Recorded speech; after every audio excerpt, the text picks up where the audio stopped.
Iyon nga, for today's video, nandinin na ulit tayo sa trabaho. Maaga nga tayong pumasok ngayon, kaya nag-apron muna ako at nagtimpla ng kape pampagising. Ay ari, hindi kapeng barakaw, yung di timpla laang. Higop muna ng isa at mamaya na uli. Ngayong araw nga ay may tatrabahuin ako, kaya sinanitize ko na rin sangkalan at nag-gloves na ako. Ari ang sinasabi ko, dineliver ari kahapon, isang buong malaking Atlantic salmon. Ang palaging dinideliver nila din ay naka-fillet na para ipoporsyon na lang namin. Ngayon atay nagkamali kaya isang buong napadala. Kaya ari ang ating ibe-breakdown ngayon. Matagal-tagal na nga ako hindi nakapag-breakdown na rin. Kulang-kulang 3 taon na ata nung ako nasa school pa. Kaya titingnan natin kung may alam pa si Utoy. Bali ang ginawa ko muna din sa salmon ay pinunasan ng paper towel para hindi madulas at madaling hawakan. Bagos kumuha lang ako ng matalas na kutsilyo at tinanggal ko muna ang ulo. Doon nyo puputulin sa malapit sa may panga. At huwag nyo tatapon na rin ulo at masarap yan sa bawan. Pag natanggal na ang ulo, atin naman na rin i-fillet.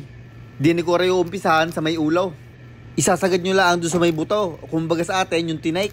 Mararamdaman nyo naman yung buto at maririnig din pag fini-fillet. Iyon, arin ang unang side. Ay mukha namang ayos din. Tulad nga ng sabi ko sa inyo, ay matagal-tagal na ako hindi nakapag-garnay. Kaya inaalala ko pa, ay kung may pagkakamali ako, ay pasensya na kayo. Balik tayo din sa salmon. Binaliktad ko nga laang at finale ko na rin tulad ng kabaak. At yan, tanggal na rin ang kabilang side. May tira pa rin kaunting karne pero pwede na. Ay yung magagawa ay nandiyan na. Pagka-fillet ko nga ng mga are, akin naman na rin iti-trim. Tatanggalin ko lang yung sobrang balat sa tabihan at saka aring kanyang belly. May mga tinik din yan sa may parting belly kaya tatanggalin din. Gayon lang din ang padali ko din sa kabilang side. Basta yan ay nangusuan ko ay straight pa yan sa tuwid. Gagandahan nyo lang ang pagkakatrim para magandang tingnan. At iyon, tapos na nating itrim ang dalawang fillet. Aba hindi pa tayo tapos, pag yan ay kinapaan nyo sa gitna, ay mararamdaman nyo diyan ang mga tinik.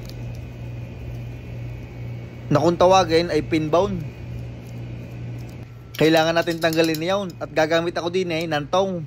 Ang ginagamit sadya sa pagtanggal na rin ay tweezers o yung chanay.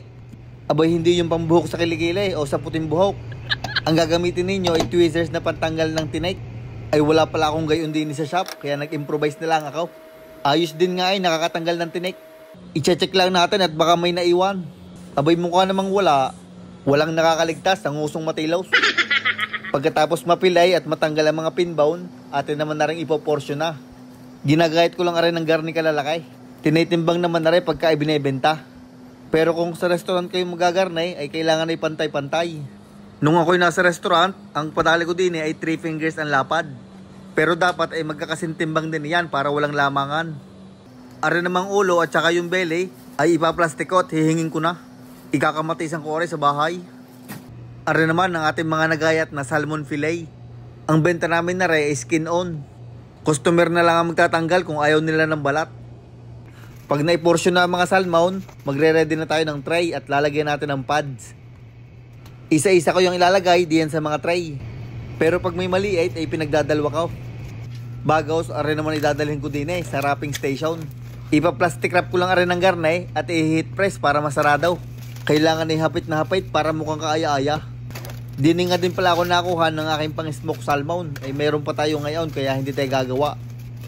At gaya ng itsura pag nalagyan ng label at saka date. I-display na lang rin sa unahan at iyon, tapos. Ay paano, hanggang din na lang. Maraming salamat sa inyong panunood.